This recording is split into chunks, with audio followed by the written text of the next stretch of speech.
Start Network is here. Hold no punches. I'm real revolutionary right now. Support this man, Black Media. He makes sure that our stories are told. Thank you for being the voice of Black America, Roland. Stay black. I love y'all. All momentum we have now, we have to keep this going. The video looks phenomenal. See, there's a difference between Black Star Network and Black-owned media and something like CNN. You can't be Black-owned media and be scared. It's time to be smart. Bring your eyeballs home. You dig?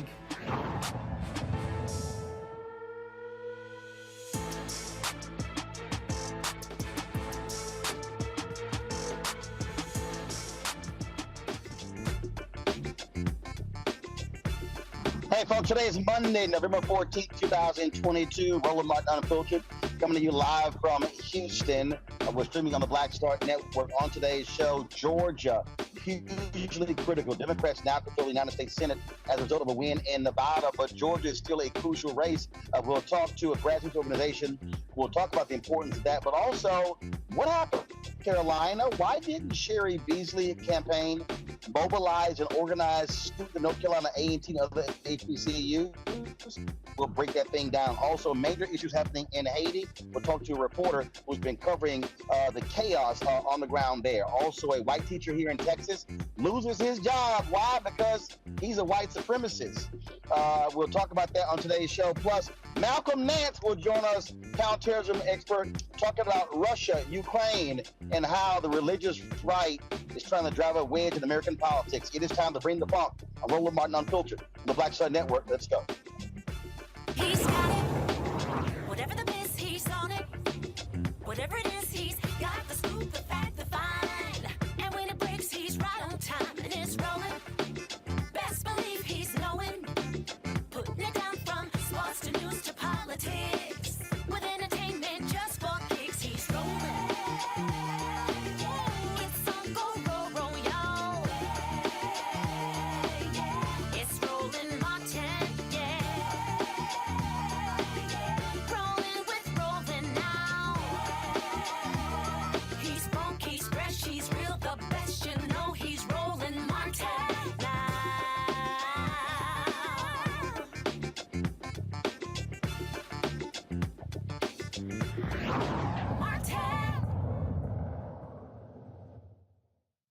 Folks, big wins over the weekend in Arizona and Nevada, now putting Democrats over the top. They will retain control of the United States Senate as a result of the re-election of incumbents in Arizona and Nevada. But the focus still is on Georgia, where Senator Raphael Warnock is running against Herschel Walker. Now, there's some people who are saying, oh, now because of Arizona and Nevada, Georgia's not as important.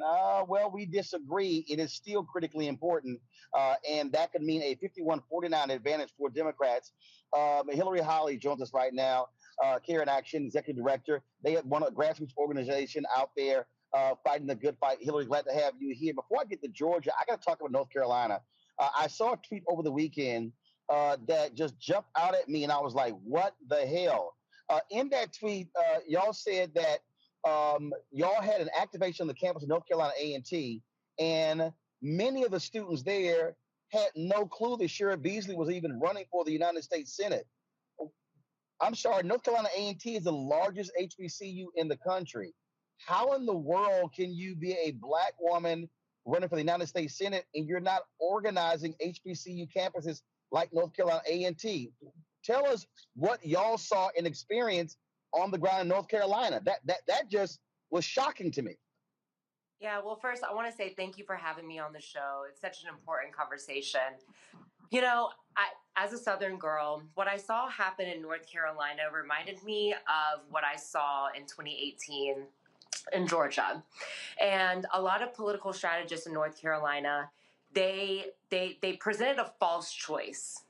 Either mobilize Black people or focus on white moderates that can't come back and vote Democratic. And one of the most important things, one of the biggest takeaways for North Carolina at this moment is we can never use false choice. We have to always, no matter what we're doing, even if we think we can pull off a few white moderate people, we always have to focus on our base, y'all. We always have to make authentic connections with Black and brown people in every area of the state. And we have to be bold about it. We can't be scared about what they're saying. We have to take care of our people first and center them. And that doesn't mean that we ignore white people.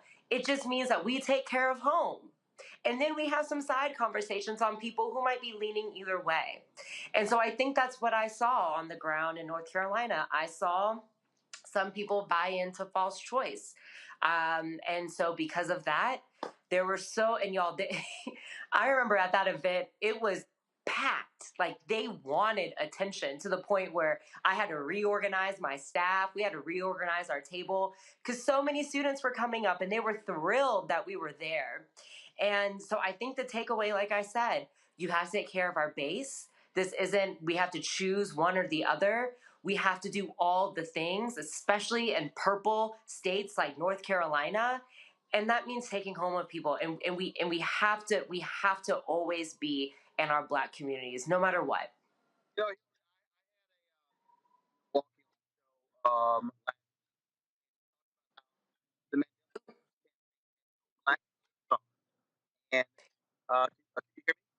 You're going in and out a little bit. All right. The yellow barn folks, okay, I'm trying my audio. Let's see, how's that? There we go. That's better? Okay. I'm just trying to understand, how can you not mobilize Black people? You're a Black candidate. And this is and I'm just going to say it, and I keep saying it. This is what happens when you have white strategists who say they don't have to focus on Black people. I think another, and to your point, when you always have to have people grounding you, and you always have to think about who surrounds you, right? And when you nationalize a campaign, I get it. It takes a lot of money nowadays to run campaigns. So you have to go national, you have to go big. But at the same time, you have to keep people close to you who are very connected to the ground, connected to the deep, deep roots of the Black community to ensure, like how you just said, that you don't end up choosing one or the other. And so this is where I think, Hillary Holly right now, I'm 100% focused on winning the Georgia runoffs. But I think after the Georgia Senate runoffs are over, we have time to rest. There are a lot of conversations we need to have about how you truly mobilize in the South, especially when you have Black candidates who can win statewide. That needs to be a very intentional conversation, especially going into 2024. And look, on that particular point there, Hillary, let's just again be real clear. You got some white strategists who think, it's the South, we can never win there. No, you can win there, but you literally have to mobilize them. I just saw a story today. 8.6 million Texans didn't vote.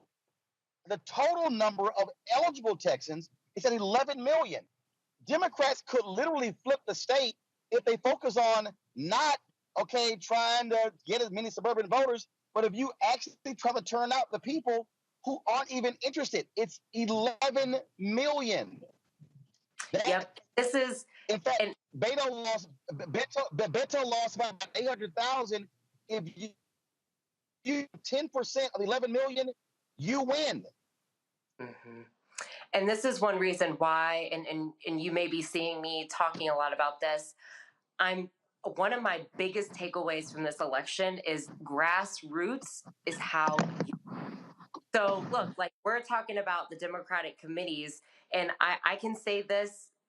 I can say this very firmly, that if it were not for the grassroots outside organization knocking millions and millions of doors in all these communities you're talking about, we would be having a very different conversation about who controls the majority. So for example, America Votes is the largest progressive convening table in the country. And so Care in Action, we all work collaboratively. Okay, you're knocking these doors. All right, I'm knocking these doors so we don't overlap each other. America Votes made sure that we collectively knocked 30 million doors across the state or across the country. That is how you win.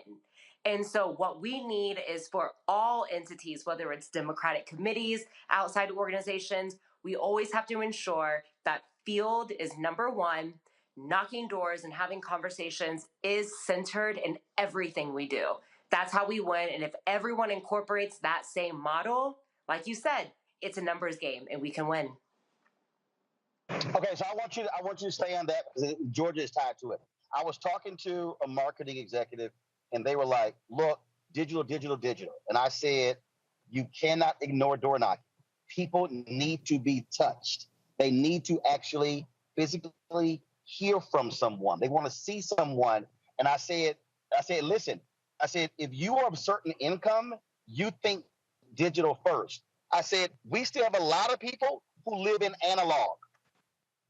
And you got to understand they exist. Talk about that. Yes. So this is actually, a lot of conversations I'm having right now where people are putting together their U.S. Senate runoff plans in Georgia.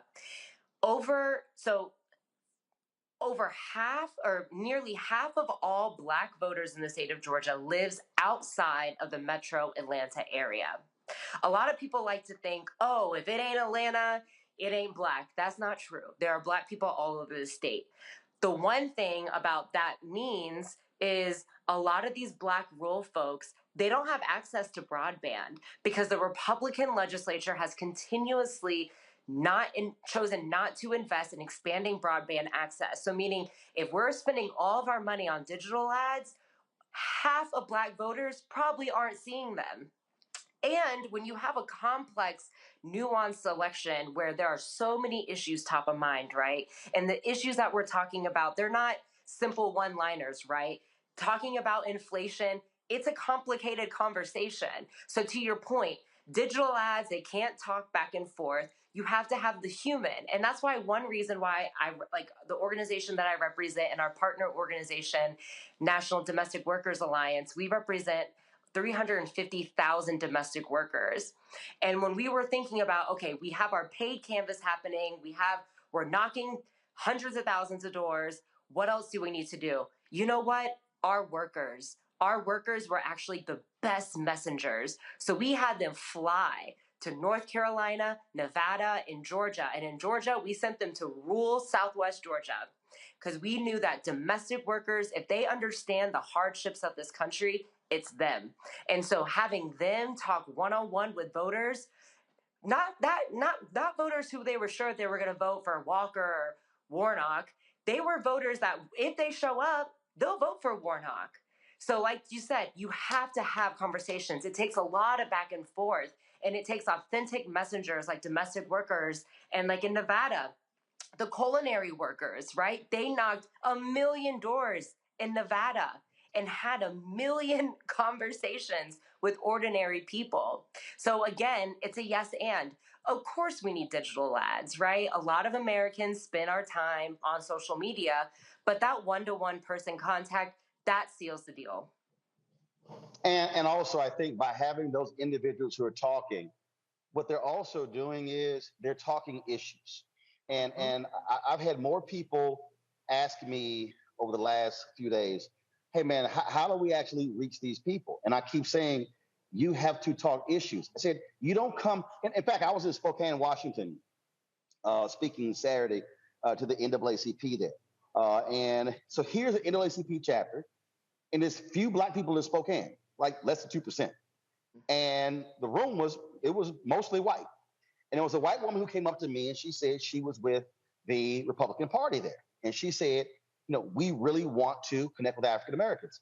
This is what I told her. I said, first of all, you cannot come to Black people waving your Republican flag. I said, I'm just telling you right now, that ain't gonna work. I said, what you should be doing is if you want to come talk to Black people, you should be talking to Black people about issues, issues that they care about. I said, now there are going to be issues that you support that we ain't down with. I said, but if you lead with issues and not waving your flag, then you probably have a better chance of communicating with us. The flip side is the same thing. Democrats can't just say, hey, vote for us because of a deed. Vote for Warnock because he's better than Walker. No, you're going to have to explain to people how Senator Raphael Warnock will be better for those rural black folks and rural poor white folks than Herschel Walker. And I think too often these Democratic strategists, and again, I don't care. I think you got too many smart ass white boys, okay, who want to control the money, who think they know better. And I'm sorry, you can't be sitting your ass in Washington, D.C. and think you know how to communicate to a black person in Albany, Columbus, Statesboro, Swainsboro, Athens, Savannah, and you haven't even visited there.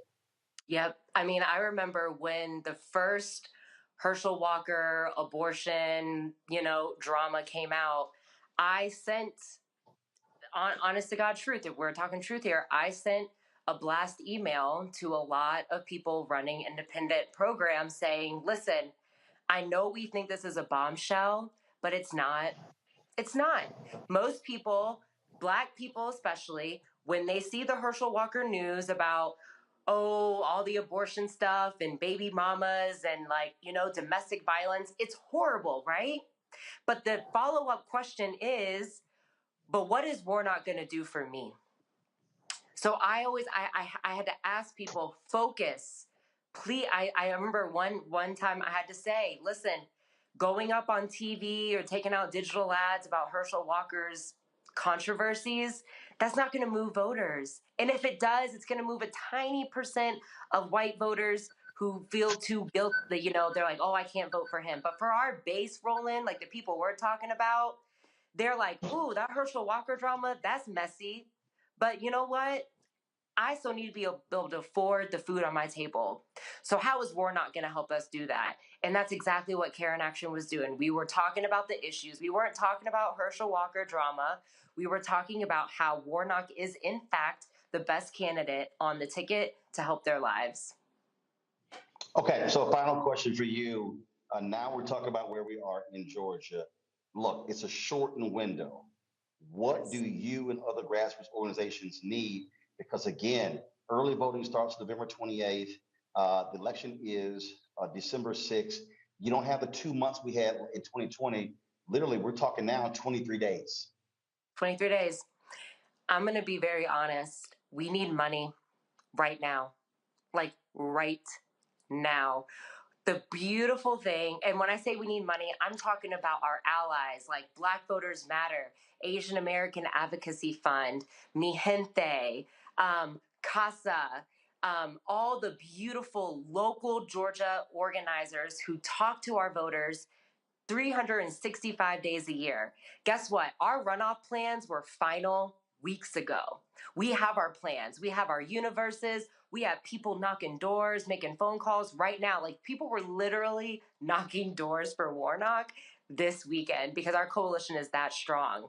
But in order to scale up as quickly as we need to, people can't sit on their money, right? And going back, if a lot of these political strategists, if they really want to help right now, they need to be galvanized, like getting all the funders, giving directly to the organizations, literally like tonight. Because if some of these organizations don't have enough money in their bank account to scale as quickly as we need to do and be as impactful as we are, we're not going to be able to put this over the edge. But I can tell you, because I did it before, is if we get the grassroots entities who are knocking doors, the money and resources they need today, we can win this. I know we can do it because it's the same crew of people who did it before. Oh, I absolutely agree. So we're going to do all of our part as well. We'll be there on the ground doing some work with Black Voters Matter and some other organizations. And so I actually sent an email, sent a social media post out telling people they should contribute to a variety of groups. And so we'll add your organizations to that. Because what I keep saying is, like, if you want to support the Warnock campaign, that's fine. But I said, if you want to actually, if you want the people who are going to be going directly trying to motivate Black people, support the grassroots organizations who are out there, boots on the ground, who are not wasting the money on the same television ads. And so we'll add that to it. And so certainly good luck. And I'm sure I'll run into you out there when we're in Georgia. Yes. Yes. Thank you again for having me. It means so much. I appreciate it. Thanks a lot. All right, folks, got to go to a break. We come back. We'll talk with our panel, talk about some other issues right here on Roland Martin Unfiltered on the Black Star Network, broadcasting live from Houston, Texas, where in less than an hour, I'm going to be attending a dinner that Prairie View A&M President Ruth Simmons is throwing in honor of Chris Tucker. And so I'm going to be a guest at that, which is also my birthday. So it's a twofer. So we'll be right back on the Black Star Network. Download the app, Apple phone, Apple TV, Android TV, Roku, Amazon Fire TV, Xbox One, Samsung Smart TV. You can also, of course, support us in what we do by joining our Bring the Funk fan club. Every dollar you give goes to support this show and what we do. And so that is critically important. We appreciate if you could help us with your resources. And don't forget to get a copy of my book, White Fear, How the Browning of America is Making White Folks Lose Their Minds. Available at bookstores everywhere. You can also download it on Audible. We'll be right back.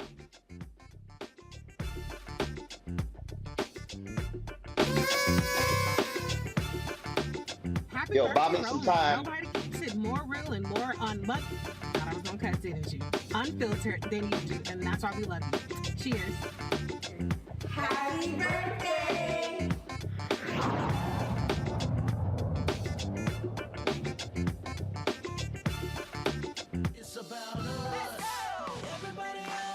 We are in sunny South Dallas. The election is coming up.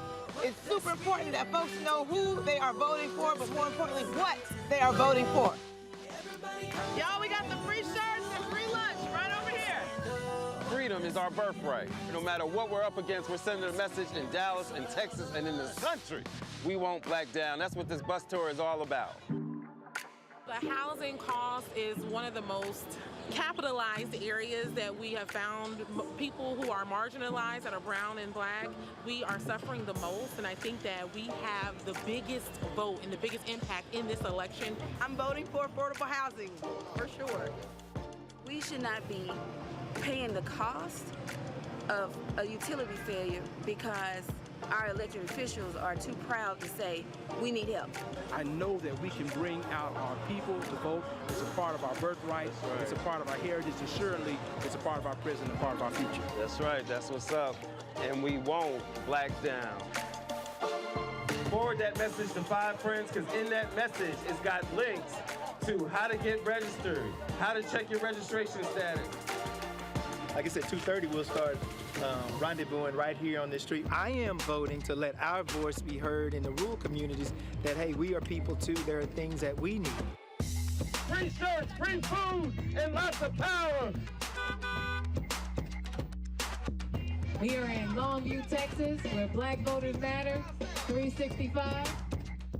Whatever type of oppression a white supremacist throws our way, we will not black down. We are in relentless pursuit of liberation of our people. Freedom is liberation for black bodies and black communities to make economic change through political power. Freedom is choice. We won't black down. We won't black down. We won't black down. We won't black down. We won't black down. We won't black down. Hatred on the streets, a horrific scene, a white nationalist rally that descended into deadly violence. White people are losing their damn minds. As an angry pro-Trump mob storms the U.S. Capitol, we've seen shooting. We're about to see the rise of what I call white minority resistance. We have seen white folks in this country who simply cannot tolerate black folks voting. I think what we're seeing is the inevitable result of violent denial. This is part of American history. Every time that people of color have made progress, whether real or symbolic, there has been what Carol Anderson at Emory University calls white rage as a backlash. This is the rise of the Proud Boys and the Boogaloo Boys. America, there's going to be more of this. Here's all the Proud Boys, guys. This country is getting increasingly racist in its behaviors and its attitudes because of the fear of white people. The fear that they're taking our jobs, they're taking our resources, they're taking our women. This is white fear.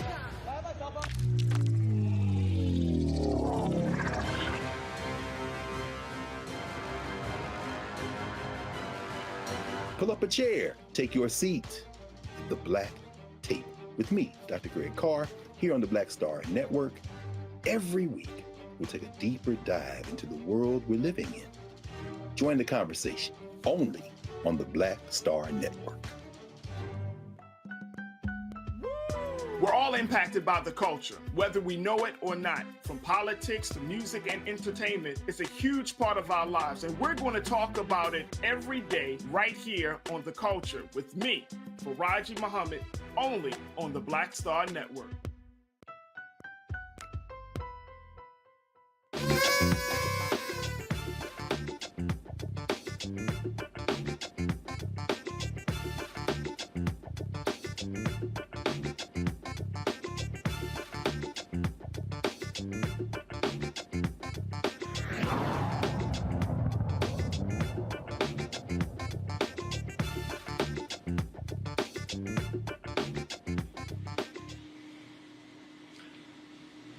All right, folks, welcome back. Let's pull up our panel. Dr. Julian Malveaux, Dean of College of Ethnic Studies, California State University, Los Angeles. Dr. Amakongo Dibinga, Professorial Lecturer, School of International Service, American University. Renita Shannon, she is a Georgia State Representative.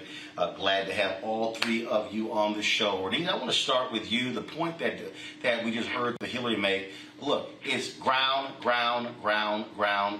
Grassroots organizations are critically important. And I just think, frankly, that far too many of these white strategists, all they focus on is television. No, we're seeing Nevada and Arizona, those were tight races because people were on the ground going door to door.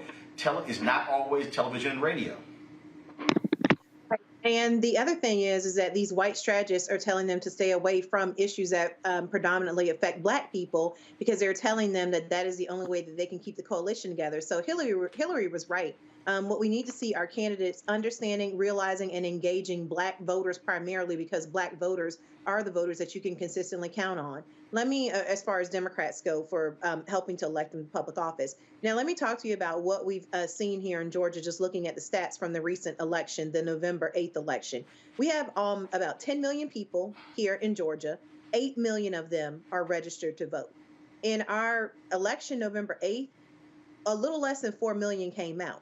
So that means, and that's between all candidates, all parties, that's how many voters we had show up to vote on November 8th. So this is a problem of we Democrats have got to turn out their voters. That is what will win this election. And so between now and then, we've got to get more of those 4 million folks off of the sidelines, willing to come in and to vote for Reverend Warnock. Now, the good thing that he has going for him is that we see that Herschel is a soft candidate, because if he had been a better candidate, he would have coasted to re-election like Brian Kemp did, but that did not happen, and he is in a runoff. So we know that many Republican folks did skip the Senate race, and they moved on to vote for Brian Kemp. So we know that he definitely has some weak spots, but the thing that we have to have here is it's got to be candidates engaging with, or Senator Warnock engaging with the ground game, those grassroots organizations, and really speaking to the issues that are going to make voters understand how important this election is.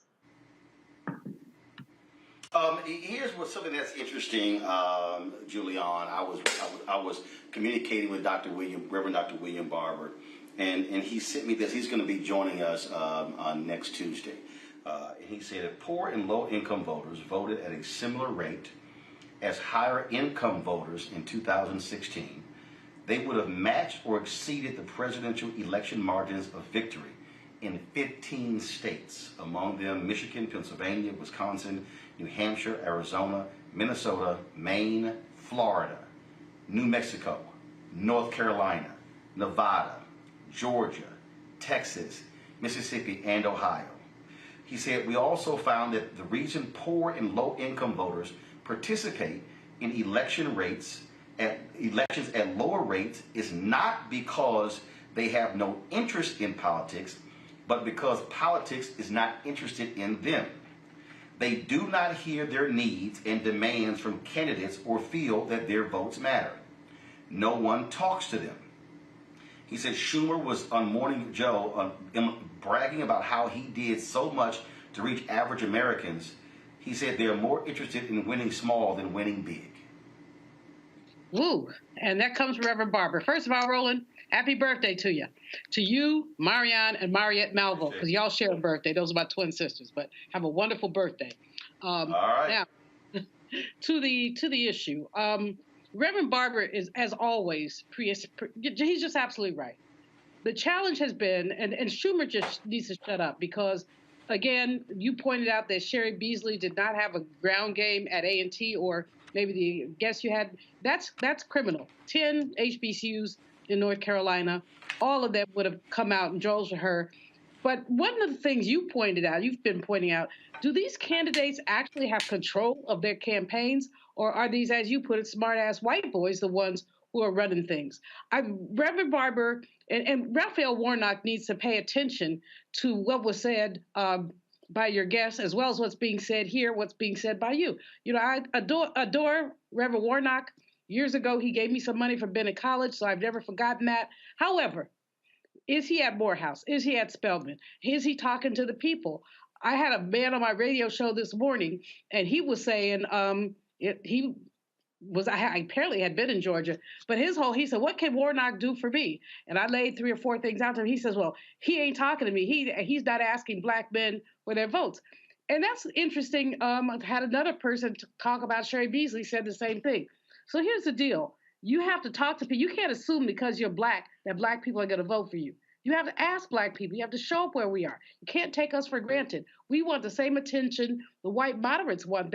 People want to be heard, and they want to be recognized. And I think that all too often, black Democrats who are in leadership positions sometimes assume that black folks will just come out for black folks. Well, we won't.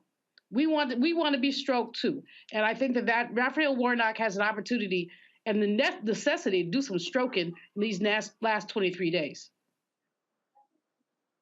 The point there, Congo, you have to ask us for our vote. And again, when I saw that tweet, and when they said that these North Carolina A&T students, the only thing they knew about Beasley were the negative attack ads from the right, and how no one had organized and mobilized at campus, I couldn't believe what I was reading. I literally could not really believe that. I'm going, that is so basic. It is literally, okay. If I was trying to build the brand awareness for the Black Star Network, the first thing that I'm going to do is probably say, I'm going to reach out to my Alpha brothers on every HBCU campus in North Carolina and say, let's do something. That's kind of basic. Then if you look at the stats and you see that 70% of young voters voted Democrat on Tuesday, that's a no-brainer. How do you not have a college effort and not just going to Duke and NC State? No, you're also going to the HBCUs. That to me, Congo, I just saw that and I was dumbfounded the same way I was when the black activists in Milwaukee said, yep, we never heard from anyone with the Mandela Barnes campaign. That you got 2 black candidates and you don't take care of your black base, that is shockingly stupid. I mean, quite honestly, and first of all, happy birthday to you, no doubt, man, for real. It's quite, you almost want to say you kind of deserve to lose when you do something like that. I don't know any political candidate who does not start with their base. And you talked about 70% of the youth vote going Democrat, but let's also remember we have so much energy that came out of the Black Lives Matter movement, particularly coming out of the summer of 2020. You had a lot of these young people who couldn't wait to be of voting age in the last 2 years, and many of them are voting age now. They're in college right now. So how do you not target them? We've seen across the country that it's so, and Tiffany Lofton talked about it when she was on last week talking about the youth vote and your other guests. And they were talking about how across the country these young black students are mobilized and they want to do something. But like Dr. Malveaux said, we are human beings too. And sometimes I say to myself, well, I can't imagine why people wouldn't go out and vote for this person or that person. But it is real. We need to be courted. We need to feel like people are not just taking advantage of our vote, because like you said, if all that they're getting are those Beasley negative ads, then that means they've been inundated with How many times do the Democrats take the black vote for granted? How many times are you going to just throw your vote away? That's what they were getting that whole time. And what they did was they changed the channel. So when we come to Warnock right now, when we go between now and December 6th, if you're not hitting Morehouse, if you're not hitting Spelman, if you're not hitting all of these other places where the youth are, this is your election to lose. And there are other people out there who are also talking this nonsense of, well, we got this, majority now, we don't need them. Come on, Roland. I'm not convinced that Sinema or Manchin aren't going to switch to Republican just to keep the attention on themselves. I agree. So we can't take anything for granted as it relates right now. If you are going to ignore the black youth vote, you do that at your own expense and at our own expense. So get rid of these consultants, get some other folks out there, the Cornell Belchers of the world, people who can tell you what you need to do, because you got to start with us, because it will start with us and it will end with us. Indeed, folks. Gonna go to a break. We come back. I'm gonna show you somebody who went from being arrested at the state capitol to now being sworn in at the state capitol. We'll talk to a young brother out of Tennessee who has been elected to the Tennessee State House, who was on the front lines protesting and fighting for African Americans. That is next on Roland Martin Unfiltered, right here on this special birthday edition of yours truly on the Black Star Network. Back in a moment. On the next A Balanced Life with me, Dr. Jackie, 2 facts that you need to be aware of. African American women have the highest diagnosis of breast cancer than any other group in the U.S. And young African American women are most likely to be diagnosed with one of the highest aggressive forms of breast cancer than all other groups. It is a disease that requires fast action, determination, and a whole lot of support. On our next show, we'll meet a young woman who's chosen an alternative path and approach to tackling this disease. And you'll hear from our medical and support experts on how to maintain balance through it all. We encourage exercise. We encourage, changing diet and making, all those personal changes. That's on the next A Balanced Life on Black Star Network. You know what's on the ballot. It's not just legislation and policies we believe in. It's democracy. Our democracy. There's a choice on the ballot between freedom and fear, between cruelty and compassion, between chaos and community, between voting or violence, and the end of rights generations have fought for. The extremists have a plan, a roadmap for a nation where your voice is silenced and your vote is a memory, where they count their votes and cast ours aside. That's why this year, this fight, this vote is so important. Register, engage, volunteer, fight back against the disinformation and despair, and most of all, vote, because your vote is all that stands between our future and theirs. When you talk about blackness and what happens in black culture, we're about covering these things that matter to us, speaking to our issues and concerns. This is a genuine people-powered movement. There's a lot of stuff that we're not getting. You get it, and you spread the word. We wish to plead our own cause.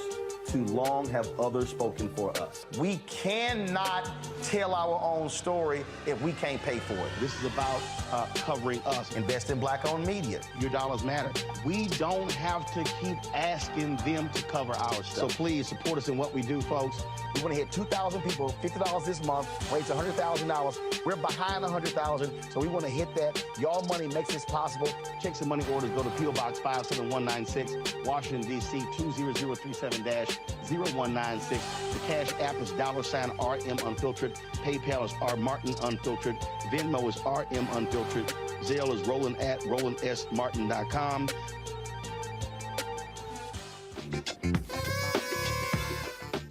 Hey, Roland, it's your girl, Dr. Avis. And listen, I'm down here in North Carolina visiting my peeps, but I could not let that stop me from wishing you a very, very happy birthday and many more. Happy birthday. Enjoy your day. Bye.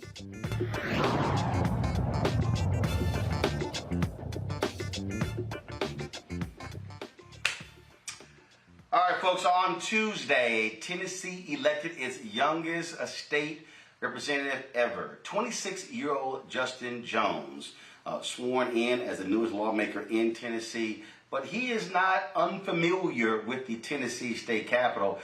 He has been arrested numerous times of protesting and fighting on behalf of African Americans. He ran a grassroots campaign for Tennessee's 52nd district, beating nonpartisan candidate Delicia Porterfield in the primary. And again, he has been on the front lines. He has a BA in political science from Fisk University. He's completing his Master's of Theological Studies at Vanderbilt University, and his plans to focus on the climate crisis and creating equity for people of color.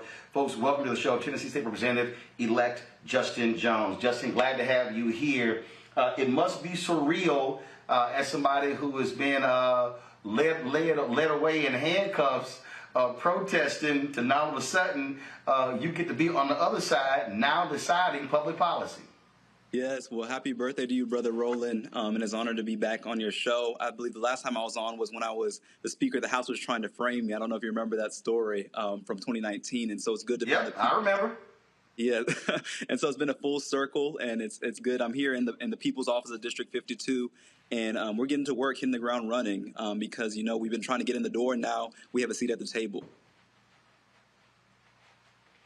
This is, you know, I often talk, when I talk to young folks around the country, I tell them that it's very easy to protest, but then I say, you must be nuts if you say, I'm protesting but I'm not voting. The two go hand in hand.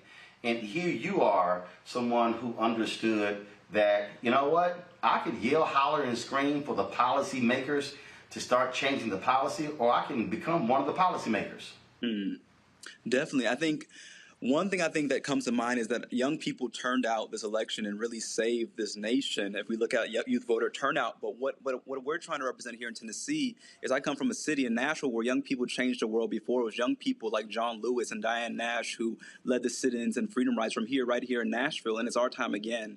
And so, you know, I was one of the people who got tired of begging this white supremacist government to change, begging them to hear our voices.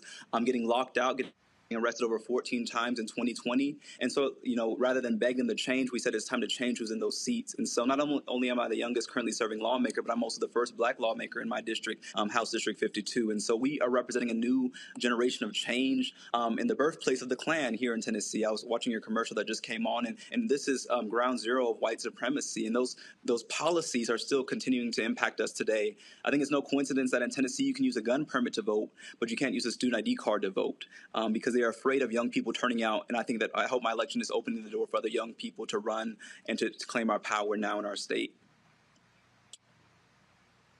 It is certainly just awesome to see what you did. And did you employ the same tactics, if you will, of basic mobilizing and organizing to win? Yes, I mean, our campaign, we ran a people power campaign, so it's knocking doors. Our donors were grandmothers and students, and, you know, I was having my first endorsement came from Sunrise Movement, who are young people who are trying to call attention to the climate crisis. We had a coalition, a multiracial coalition. My district's the most diverse in Tennessee, and it was young people who turned out and seniors. But it really took a ground game because we didn't have the money. I didn't accept any corporate PAC money. The lobbyists who may go to other lawmakers, I know they weren't coming to me. And so we used the resources we had. And I learned, took what I learned in organizing when I was at Fisk University, that, we can talk to people and talk to them about what they hope for our state to be and give them a vision that we need bold change and that we don't have to wait for this type of politics of gradualism to give us permission. But when we look at the crisis of our healthcare system in Tennessee, when we look at police brutality, we look at that we are the state with the highest number of low-wage workers. We have work to do, and people are ready for a radical shift in our state. Questions from my panel for Justin. I'll start with a lawmaker from Georgia who might have some advice and counsel for you. Renita, your question for Justin. Yep. Well, first, let me say happy birthday, Roland, because I forgot to tell you that directly, although I told you that on Twitter earlier today. So happy birthday, and thank you for what you do for Black media. Justin, congratulations on winning your election. That's amazing. I had a similar story. I was an activist working on Black issues before being elected as well. And so going from protest to politics, I know that there are a bunch of issues that you care about because we live very intersectional lives as Black people. So my question for you is, what is the very first issue that you are going to focus on? Yeah, the first issue that, thank you for that question and for your example. The first issue I'm going to focus on is the first issue that brought me into this building, the state capitol, when I was a student at Fisk, organizing with students at TSU and American Baptist, was fighting for student voting rights. In Tennessee, they changed the law in 2012 that we can no longer use our student ID cards to vote, which we know has a disproportionate impact on young people, who live in dormitories, who don't have water and utility bills, so it's hard for them to get the right identification to vote. And so I know that's going to be the first bill that I introduce, is the bill that brought me into this building. Let us use our student ID cards to vote. It's ridiculous that in Tennessee, if you go to TSU, you can use a staff and faculty ID card to vote, but you cannot use a student ID card, which is made from the very same machine, because of how the law is crafted. And so we tried through the courts, but we know that we have a legislative remedy, and so that's going to be the first issue. Particularly at this time, I fear that with all the young people turning out to vote, with the mass numbers across the nation, I feel like they're going to come after the youth vote, trying to restrict us even further across this nation, because they're afraid of our power and afraid of what they saw last week. All right, Julian. Justin, first of all, congratulations to you. I'm so excited about your leadership. You stand in the footsteps of folks like Marion Barry, who attended Fisk University, got a master's there, Lemoyne Owen College, his undergrad, and so many other activists. Roland called the roll of so many of them, but I know they're probably smiling when they think about you. Now, as I think about the task you have ahead of you, and it is a daunting task, how do you intend to keep young voters engaged? I always tell people voting is not the most you can do, it's the least you can do. So in the 2 years of your term, how do you intend to keep your base involved in the work that you're doing? Thank you so much for your question and for, lifting up the elders who paved the way here, and particularly in this space where I am in Tennessee. I think the biggest thing that I'm going to do and that I've been doing is we're trying to open the doors of the people's house. We're trying to demystify the process. My job is to be, I come to be a representative of the people, to help be a liaison, to let people know that, these are the bills that are coming up. This is how the system is working. This is who's organizing on Capitol Hill, and how can we be as effectively organized as our opposition. And so I really hope that, we're looking at a Young People's Day on the Hill, looking at bringing young people from across the state to the state capitol to talk about the issues that impact young people, with the climate, with, looking at forgiving student debt, looking at, all the issues that impact us with this critical race theory ban that's happening from K through 12 to college in Tennessee, all these ridiculous bills that are impacting young people, and young people have no voice in our state government. And so I think it's a shame that I'm the only person in state government in my 20s. I think it's shameful, because I believe that, we cannot have a state that does not reflect the diversity of race, but also of age and of experience that we need. We have people talking about college tuition who haven't been in college in the past 4 decades. And so we need people who understand the urgency of what we're facing, and if we're going to inherit the atrocities that they're passing with these bills that are making our state a difficult place for everyday Tennesseans to live in. And so we need voices who will say, let's look at the long-term implications of this. And so I hope to bring more young people, particularly our HBCU students. So many have reached out saying, we are inspired. We want to run next election. And so let's see how can we start organizing and recruiting people to run so we can change the state. Because I ask those on this panel and those across this nation to not discount Tennessee, because what's happening in Tennessee is the tip of the spear what happens in the nation. For the first time in Nashville, we lost our congressional voice because they gerrymandered Nashville into 3 congressional districts. So now our congressmen live 30 miles away in Nashville, a city with a large, significant black population, has no representation. And so I hope that, people pay attention to Tennessee and support us because of all the HBCUs, the history here, but also the present here of what we're fighting and continue to stand against in terms of white supremacy's extremist policy agenda. Convo. Definitely congratulations, Representative Jones. This is really a phenomenal thing that you've accomplished. And one of the things I want to know is, you talked about how environmental justice and issues related to climate change are a big part of your platform, but we all know that many people say, well, black folks don't really care about that. Can you just speak to how mistaken people are on this issue as relates to our interest in it based on your experience in your campaign? Definitely. Just this past session, you had the city of Memphis, black organizers, organizing to stop a pipeline in their community that would disturb the aquifer, which is the source of drinking water. And you had this black city, make clear their interest. And then you had the state government, predominantly white body, trying to supersede that interest, trying to supersede that voice of the people. And so we know that environmental justice is critical in Tennessee, where we've had increased flooding, we've had increased tornadoes. This climate catastrophe is already here. And also, looking at it in terms of agriculture, where Tennessee, so many of our black farmers have been pushed out and have not been given the fair chance. The black farmers in Tennessee sued the federal government because of inequality when it came to grants and loans. And so, we know that climate justice and environmental justice is a critical issue for our community. When we look at public transportation and how my district, which is a working class district where people have to commute, and we have no accessible public transportation, which is not only good for the environment, but which is good for the public as a whole, particularly working class people. And so when I look at the climate crisis, when I look at what's happening in our state, we know young people are leading the fight across the nation, including here in Tennessee.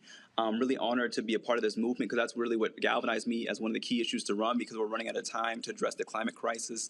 And as black people, we know who's going to be expendable. It's going to be black, brown, and poor people who are going to be treated as disposable when we have these flooding and we have this massive heat and lack of, electricity. So we have to look at this now and be proactive about it. And a lot of these people here in my state, don't even take it seriously. They don't take this as an issue because they don't care about the long-term implications. They are comfortable where they are. They want to go back to the good old days. And that's the kind of imagery that we see of the Southern aristocracy that we're fighting. And so I hope that we see that both racial and economic justice and environmental justice are parallel issues that have to be addressed simultaneously. All right, Justin Jones, look, man, congratulations. I look forward to see you doing your thing, and I certainly hope that you inspire other young folks to get involved in the political process and to understand that protest is vitally important, but you got to change the policy makers, the politicians, in order to see the policies change. Thanks a lot. Good luck. Thank you so much. Folks, got to go to a quick break. We come back. Lots of drama happening out of Haiti, folks. Sad conditions there. Jacqueline Charles, reporter with the Miami Herald, will join us to tell us exactly what's going on and why the United States is in a bind when it comes to trying to help solve the problem. You're watching Roland Martin Unfiltered right here on the Black Star Network. On the next Get Wealthy with me, Deborah Owens, America's Wealth Coach, less than 5% of the top executive positions in corporate America are held by women of color. We know it's not because of talent. A recent study says that it's microaggressions, unconscious bias, and limited opportunities being offered to women of color. On our next show, we're going to get incredible advice from Francine Parham, who's recently written a book sharing exactly what you need to do to make it up into the management ranks and get the earnings that you deserve. I made a point to sit down and I made a point to talk to people. And I made a point to be very purposeful and thought-provoking when I spoke to them. That's right here on Get Wealthy, only on Black Star Network. It's Kim Whitley. Yo, what's up? This your boy Ice Cube. Hey, yo, Peace World. What's going on? It's the Love King of R&B, Raheem Devon, and you're watching Roland Martin Unfiltered.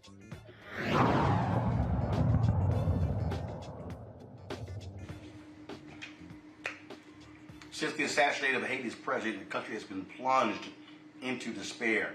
Lots of fighting, kidnappings, violence. What in the world is happening there?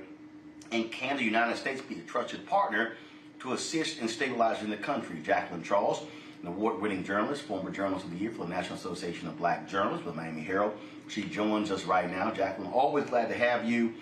This story, I've been seeing just what's been going on, and just where do we stand now? That investigation of the president, is it going anywhere? And my goodness, what in the world can be done? Because the violence has just gotten out of hand. So let's talk about the investigation of the president. I actually have a project that I've been working on. It's going to be coming out in a couple of days, so feel free to tune into the MiamiHerald.com, where I basically get you caught up on this investigation and reveal some new information that had not been put out there. But the reality is that there are currently 3 people that have been charged in the United States after they fled to the Dominican Republic and Jamaica, respectively. And so the U.S. has a parallel investigation. They are now scheduled to go to trial in March. All three of these individuals, one Colombian, two Haitian nationals, including a former senator, that are implicated in the assassination. They were all pled not guilty. The United States itself has filed paperwork to basically keep some information top secret, for lack of a better word. So are we ever going to really know who killed the president and why? That remains to be seen. There's a lot of information that probably will not surface to the public. Me and my colleagues who've been working on this from day one, we hope otherwise, and we hope to bring some of those truths. In Haiti, there are about 42 people that are currently jailed in Haiti. They have not even officially been charged. The case is now on its fifth investigative judge. For one reason or another, judges don't want to take this case. And there's been a question in terms of the political will, in terms of the Haitians to even investigate this.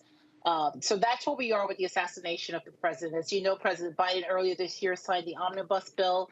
It's a spending bill, but in there was some language about Haiti. And one of the language basically called for the State Department to provide a report to Congress on the assassination investigation, where we are. Well, it was 3 pages, and it really didn't say anything. In fact, it just says there's a lot that we can't tell you because this is an ongoing investigation. Now to the country itself. So since September, Haiti was essentially under gang controlled. You had a gang that took over the country's main fuel terminal. Everything just ground to a halt. Schools could not start. You're talking about millions of children unable to go to school. There was no drinking water because you need fuel in order to treat water. As a result, we've seen a resurgence of cholera, a deadly waterborne disease that had not been confirmed in Haiti in over 3.5 years. They thought that they were on their way to basically getting rid of cholera. And now we have thousands of cases of cholera. That's what we know of, because the reality is that people still cannot move because of the gangs, because of the kidnapping. A week ago, the primary gang leader, whose name is Jimmy Cherizier, but better known as Barbecue, he basically said, okay, the fuel terminal is open and you need to bring in the trucks and you need to get the fuel. Over the weekend, they started putting in fuel. We're going to see what happens there. But the reality is just because, this powerful gang coalition called the G9 is no longer holding the main fuel terminal hostage doesn't mean that the problems haven't gone away. I've got a list of people who have been kidnapped the last couple of days. We have journalists who have been shot, almost killed. Some have been killed. We've got a prominent political leader, former presidential candidate. He was shot and killed, even though he was in an armored vehicle. They had his case today, his funeral. And today I just got, confirmation from a State Department spokesperson that U.S. embassy vehicles were part of a convoy that included Haitian National Police vehicles, as well as Haitian commercial drivers. They were attacked by a gang. There was one person that was injured. That was a Haitian commercial driver. But things are happening in this country that we just have never seen before. And the average Haitian is just basically being held hostage, because whether you go out of your house or you stay in your home, people are living in fear that they don't know if somebody or a gang leader is going to come to their door and take them out, or either by killing them or either by grabbing them to hold them for ransom. So what, the military in Haiti is just simply utterly irrelevant, that they can't actually there's no military stop so there's no military. So there's no military now. The U.S. Yeah. And so now let's talk about the U.S. because there are folks who are saying, well, does the United States go in? Then others say that the United States has no credibility in this, and so Biden is sort of in a difficult position. So, from your reporting, what do folks want from the United States? Do they believe the United States can serve a peacekeeping role, or do we go back to the fear of here's the U.S. again trying to take over this black country? Okay, so there's no military because the United States, after one too many coups, basically under pressure from the United States, Haiti had to get rid of its military. Back in 1915, during the U.S. occupation, the U.S. created the Gendarmerie, which basically became the armed forces of Haiti. Today, what you have is the Haitian National Police Force, 12,000 individuals for 12 million people. The U.S. is a huge provider of the funding for that force, as well as Canada. So the United States is already implicated. They have rebuilt this force about twice in the last 30 years. The force continues to struggle. I've got top officials in the Haitian National Police who cannot sleep in their own homes. They're sleeping in police stations because either where they live is surrounded by gangs or the road to get to and from work is basically overtaken by gangs. That's the reality that we are in. The interim Haitian prime minister has asked for armed forces and outside force to come in and to help that country because what you're looking at is the worst security, economic, and humanitarian crisis. 4.7 million people do not know where their next meal is coming from. An additional 200,000 children since March, a cholera outbreak. I mean, you name it, this country is experiencing it. So the question is that what is the solution? How do you deal with it? And that is what you're seeing that the U.S. and others are wrestling with. The United States has a resolution before the United Nations Security Council, but the U.S. does not want to lead this force. And what's happening in the international arena is saying, well, wait a minute, the U.S., you've always told us you are the biggest, aid provider to Haiti. Haiti is in your backyard, your front yard, but, you don't allow us to go in. But now it's messy and you want us to go in and you don't want to take the lead. That's where Biden finds himself. He has the reputation of being the non-interventionist. And here's a country that is asking to intervene or wants intervention, depending on who you talk to. And we'll talk about that in a minute. And the U.S. basically is finding itself to say, okay, so are there any takers in this region that they can lead a multinational force into Haiti? And what they're finding is that they're not really getting any takers. The idea would be that Haiti has to go back under what you call Chapter 7, which is basically supervision of the United Nations Security Council. China and Russia are fighting that. They're saying, well, it's going to cost. But the reality is that increasingly, every day that this crisis goes on, Haiti increasingly becomes a threat to its neighbor. You've got illegal arms that are going in there, despite the fact there's a U.S. arms embargo. You've got people fleeing by boat, by foot. So at some point, whether the world likes it or not, it may call for an intervention. Now, this whole question of intervening by the U.S. or outside forces, it's a very delicate and touchy issue. You say to Haitians, well, are you okay with, a foreign intervention or occupation? They tell you no. But if you say, do you think the Haitian police needs assistance? Do you trust your Haitian police to provide you security? They tell you they don't trust the police to do it, the police can't do it, and that the police need help.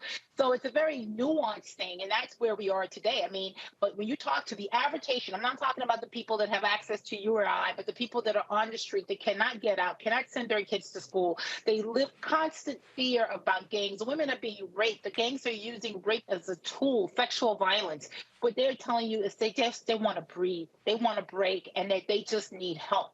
That is what people are calling. People are calling me and saying, hey, when is the blonde? When is the foreigner coming? They're just wondering, when are they going to be able to breathe again? That is just, it is unfortunate, sad, and shocking as well. We look forward to your report, Jacqueline, and regarding the assassination investigation, and just look. We can say hope. We can say thoughts and prayers. No, Haiti needs intervention.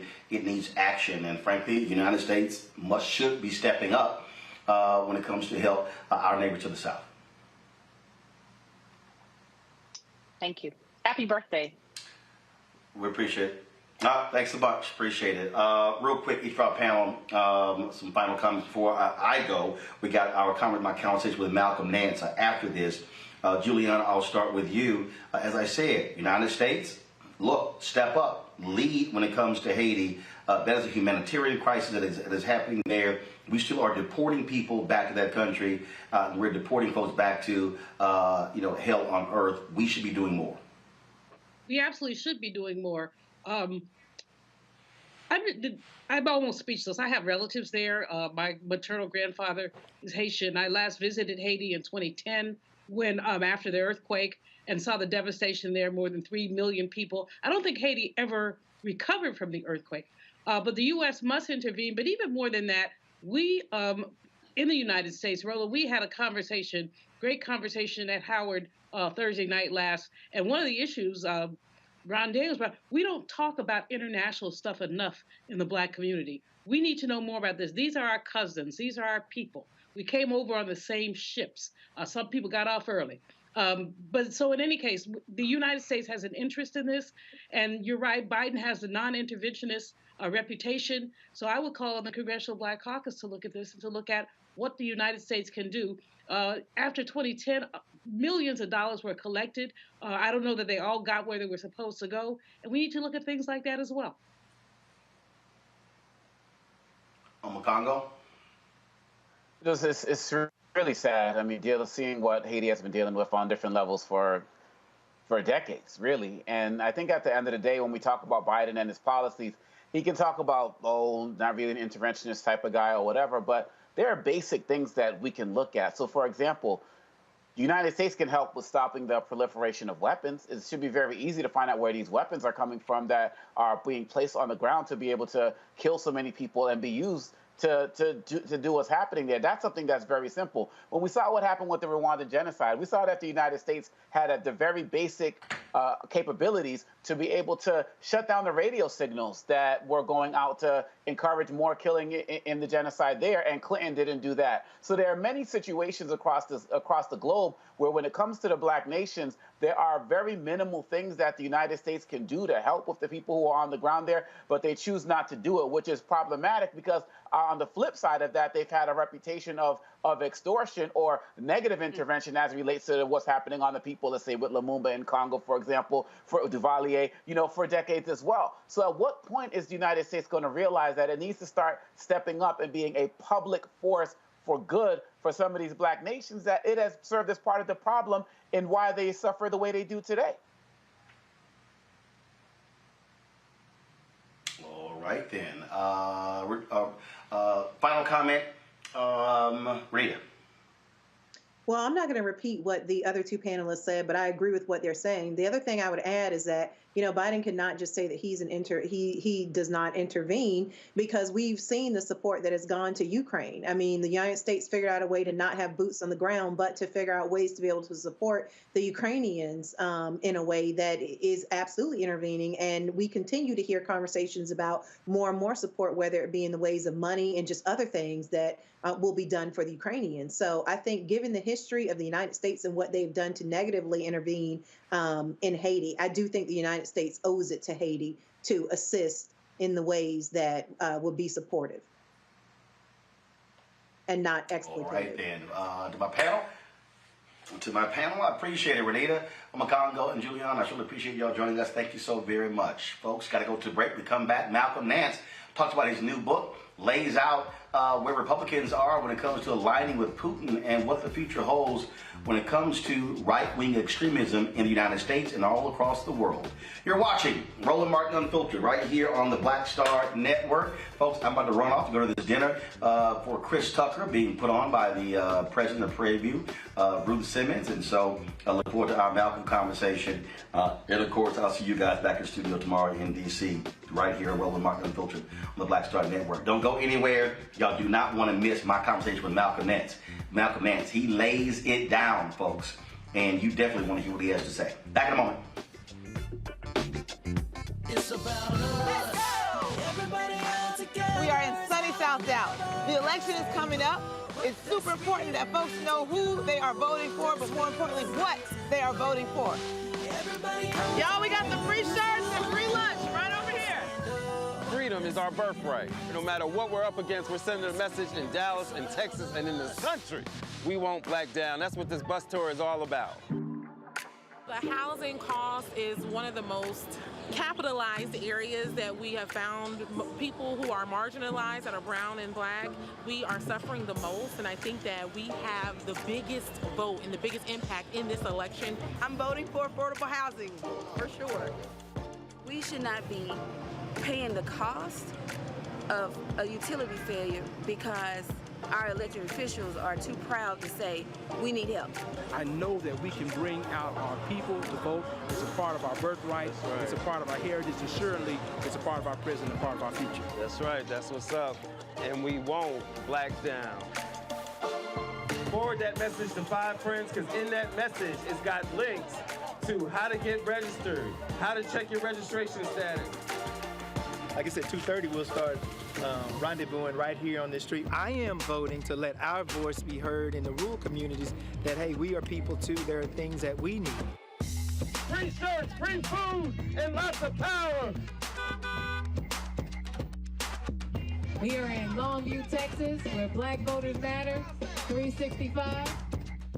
Whatever type of oppression a white supremacist throws our way, we will not black down. We are in relentless pursuit of liberation of our people.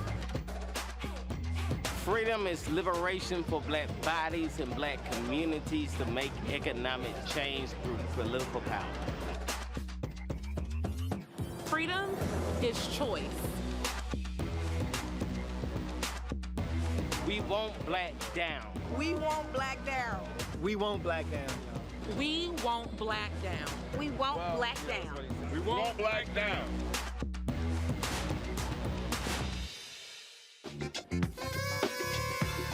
Happy birthday to ya. Happy birthday to ya. Happy birthday. 54. Looks good on you, Roland. Happy birthday, brother. Thank Baba Reggie Sr. and thank Mama Imelda Joyce for having you and the whole family. And I hope that you're having a beautiful day, brother. Didn't even put on the dashiki, no African clothes. Put on the black and old gold because in our dear A-Phi-A, fraternal spirit binds all the noble, the true and courageous, manly deeds, scholarship, and love for all mankind are the aims of our dear fraternity. They don't know nothing about that, the oldest and the coldest, but not only on behalf of all the alphas and all the black folk in the world, but all of us who benefit from fearless black-owned, black-supported journalism, brother. I want to thank you. Who knew that a Twitter beef would bring such a beautiful friendship? Love you very much, brother. Still tipping on 5 4s, wrapped in 4 bows. Put a little Houston in it. Love you, brother. Happy birthday.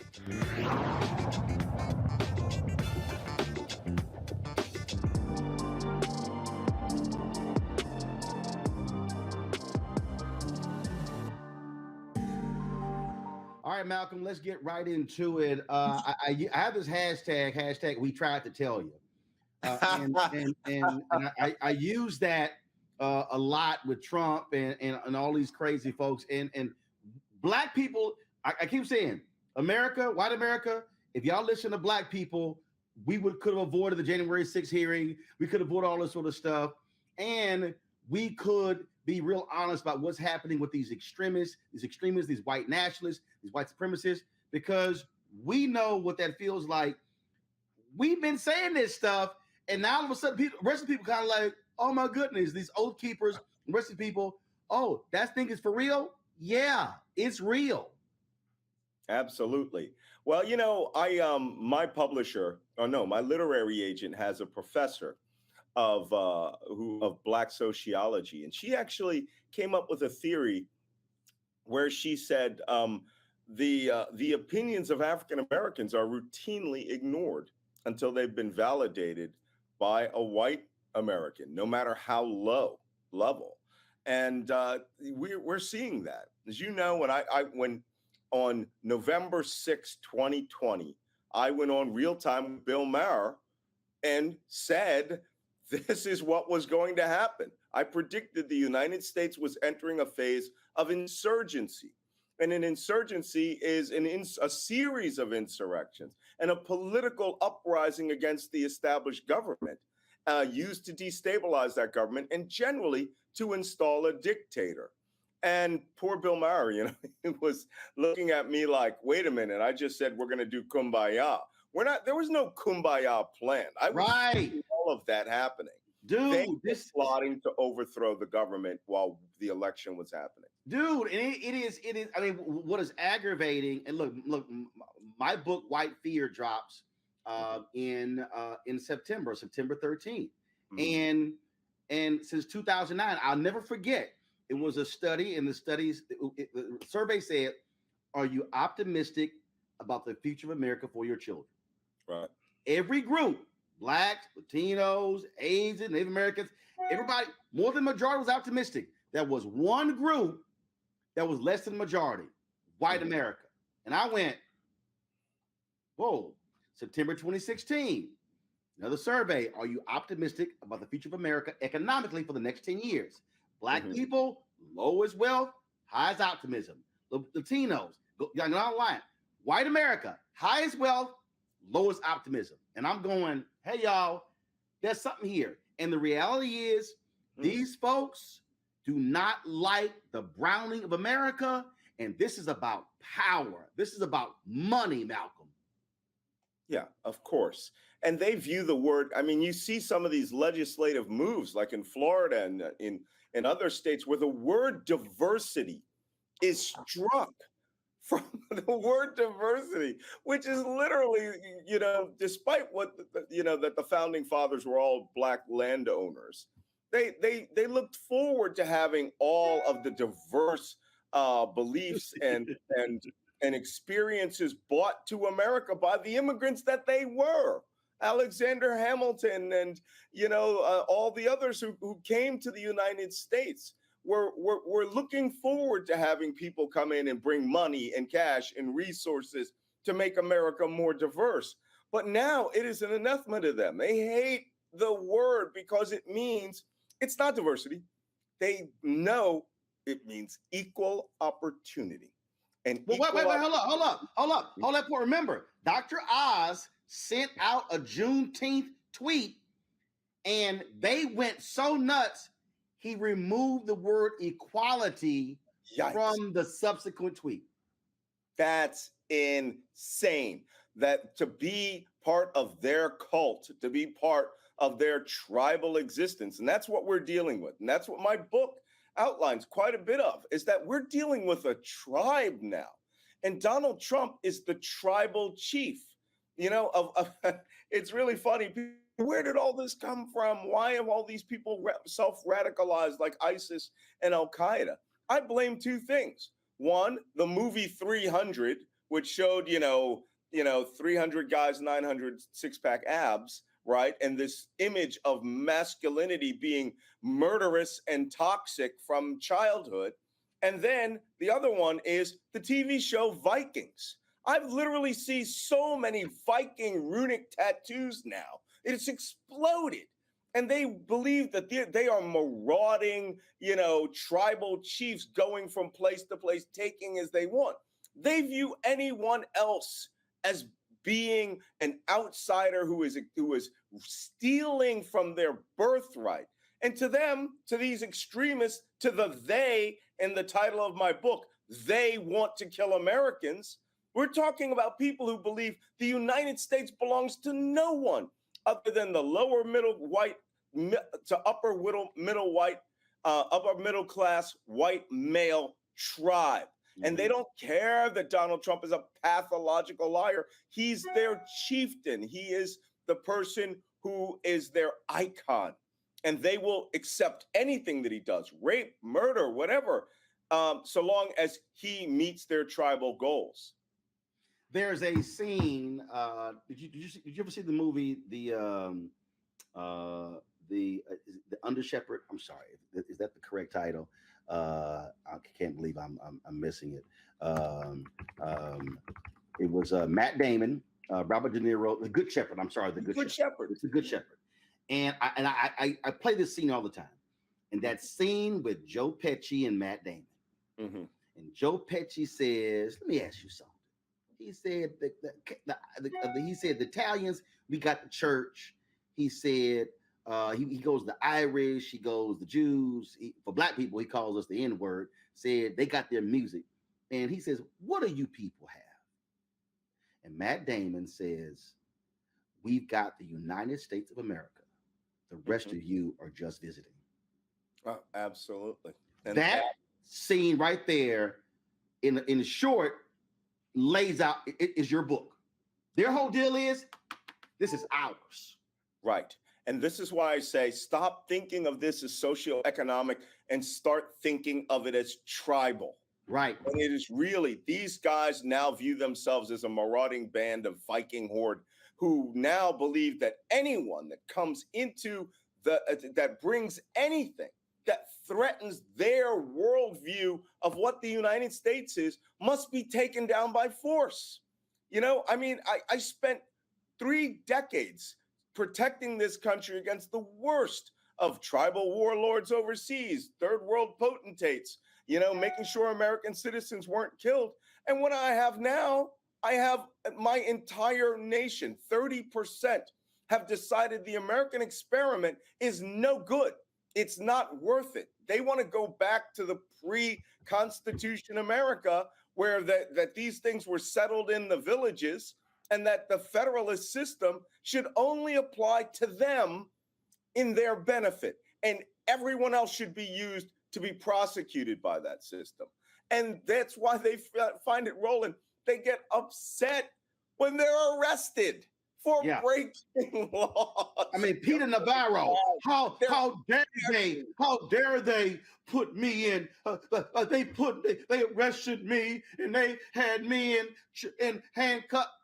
Cause yo, that's what happens when you get arrested. Almighty, you know, bitch, you a criminal. You know, there is no difference, and then we really needed a cop to have stood up and say, I'm sorry, everyone that gets put into this vehicle gets handcuffed. Drug dealer, right? White collar crime or seditionist. And they find, oh my God, they go on Fox News and they literally cry. The standard prison that they wanted Antifa and Black Lives Matter thrown into, jail in Washington, D.C., suddenly becomes, you know, a white South African Boer concentration camp where everyone's dying of smallpox. When a white person is put into it, that's of their political faith. The system does not exist to punish them. It exists to reward them. Now, as an intelligence analyst, somebody who has studied ISIS, Al-Qaeda, all these other terrorist groups throughout my entire career, this is where the destabilization of government is necessary. Because what we've done is we've now called out their world. And their world requires them to re-engineer that world. And now they're ready to re-engineer it by force.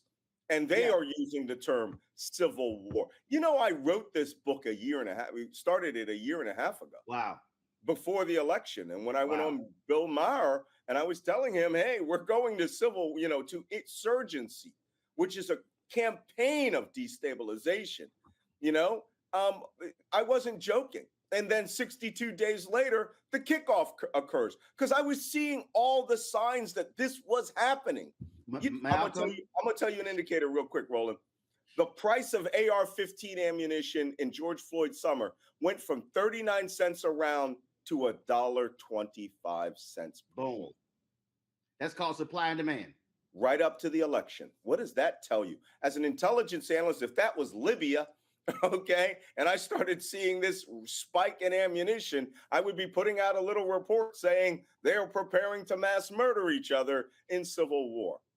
Well, it's happening here. Here's the thing that is so interesting you say that, because when I talked about that poll that was taken in 2009, John Avlon and I, we were at CNN, we were waiting to go on the air. We were talking about, because his book was dealing with wing nuts and stuff along those lines. Right. And I said, John, let's be clear. We are seeing the beginning stages, and it really wasn't the beginning because it actually never has ended. I said, but John, we are in the midst, we're seeing the beginning of what I call white minority resistance. And he goes, what do you mean? I said, oh, let's be clear. White people are still the majority. I said, but they are about to begin to operate as if they are the minority, as if they are the victims, as if they are the aggrieved. Then you had Glenn Beck going on television and calling Obama a racist. He hates white people. and then you begin to see the white nationalist sentiments on Fox News and conservative talk radio, and then it's like, oh my God, white men are so aggrieved, and all of a sudden now you have these polls where white people feel as if, especially white Republicans, that there's more discrimination against them than anybody else, and it's because I said point blank, I said because they don't want to share, they don't. I said now let's go back in history. I said that was the whole point of view after the civil rights movement. Oh my God, they're going to take our jobs. They're going to take our money. They're moving to our neighborhoods. How dare? Now you can take the thing back to again after the Civil War, doing Reconstruction. At the end of the day, this is what I said: that Black success has always been followed by white backlash. And I've been telling people, you had better prepare yourselves, because this is not going to end with Trump. This is about to be the next 50 to 100 years. You're absolutely, because they cannot handle America 2.0. They cannot handle the fact that you now have a voice. I have a voice, that I own a company, that we have resources. And this is what, and people go, oh, you can't say that's all whites. But the thing is, it is a significant number, and you have the scale. You write about those who are radicalized at the top, but then it's all those who have the same sentiments. They simply don't say it publicly. Right. Absolutely. And what you're seeing now, Donald Trump gave that tribe permission to say publicly, right? To be a racist, to be a bore, to be a misogynist, to be an adulterer, right? To be essentially a rapist in some instances, a sexual assaulter, nudge and a wink and a nod, where his wife, says that this is just locker room talk. I just came from Ukraine, where I was fighting on the side of justice and goodness. And there was an audio recording of a guy speaking to his girlfriend, a Russian, who the girlfriend is saying, you can rape Ukrainian women so long as you wear a condom. I mean, it's insane. We have that here. Donald Trump, sexually assaults women. They don't care. Eric Greitens, former Navy SEAL, former governor of Missouri, is impeached, kicked out of office because he sexually rapes a woman that he's with, who he's having an affair with, right? Blackmails her with nude photos of it so that his wife wouldn't find out about it. And now he's running as the lead Republican candidate for senator. This is we have destabilized to the point where their tribe no longer cares about criminality if it's white criminality. There's no norms. There are no more norms. And again, what used to be, can't say that, can't be, but now you're right. Donald Trump allowed them to say, yo, we're now unleashed. We're good. And here's the thing that's interesting. I felt the moment Donald Trump trashed John McCain as a POW. Oh, yeah. And they did not penalize him. That's when I said, y'all, look, we know how white folks feel about POWs, especially white prisoners of war. Right. When they said that was acceptable, I said, hell, everything is acceptable. Mm-hmm. Well, I got to tell you, for their hero worship, this, putting every person in the military on a pedestal unless you're on their side. Boom. Right? They support war criminals, people who have literally murdered people on the battlefield that Donald Trump gave pardons to war criminals. And held them up as heroes. Yeah, and held them up as heroes. But a guy like John McCain, anyone who you disagree with politically, you destroy. Interesting fact. You mentioned earlier about any success by a Black person.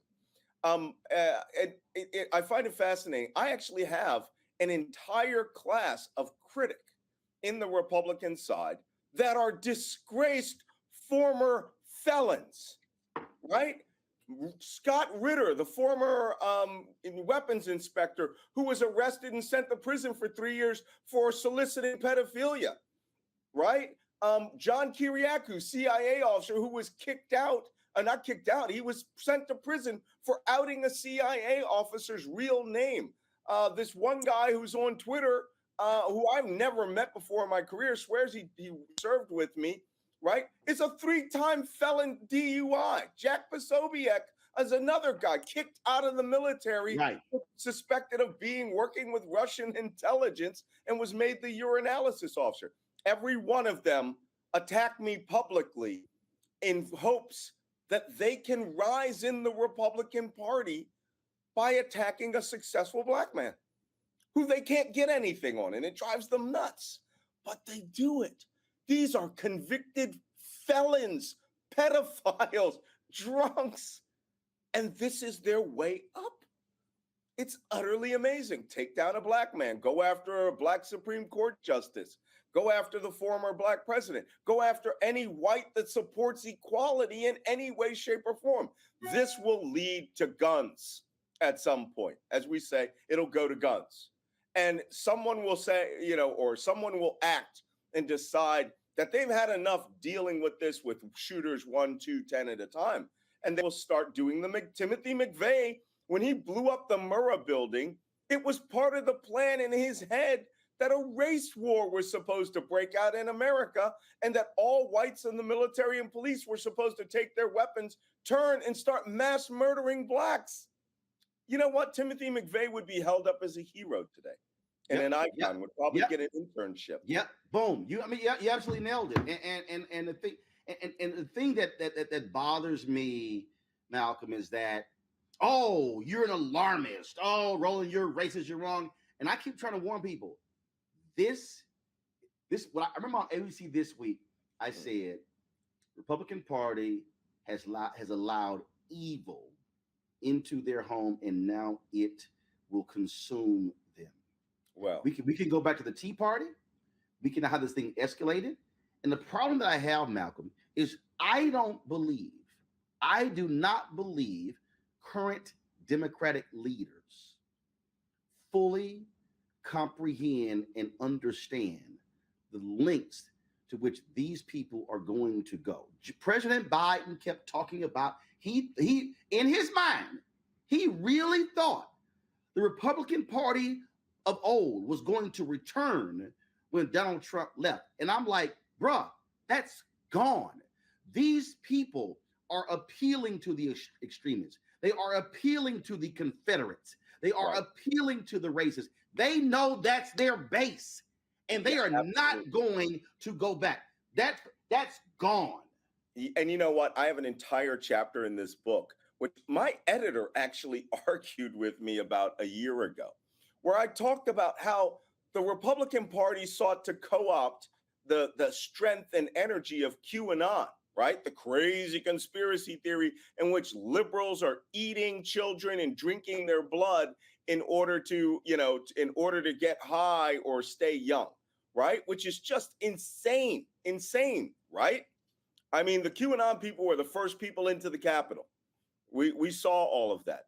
But in the last year, and I predicted this in my book, that QAnon ideology, the belief that all liberals, Jews, blacks, women, anyone that enables them, that believes in equality, that they are inherently equal and must be destroyed in a mass pogrom, right? A mass murder called the Day of the Storm, right? And many people, many QAnon thought January was the storm when they could start mass murdering people, like Timothy McVeigh thought. And that ideology is now fundamental base Republican Party ideology. It has consumed the Republican Party. And that you used to not be able to wear QAnon clothing or markings or anything. Now, it's part of the game now.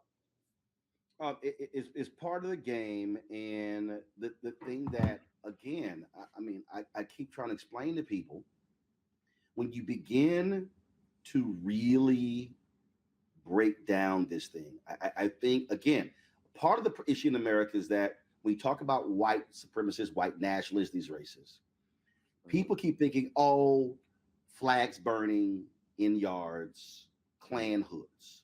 Right. They excuse the tiki torches in Charlottesville. Right. But what I kept trying to explain to people is, if you actually study American history, when you had the Klan out there, you had Klan people who were in elected office.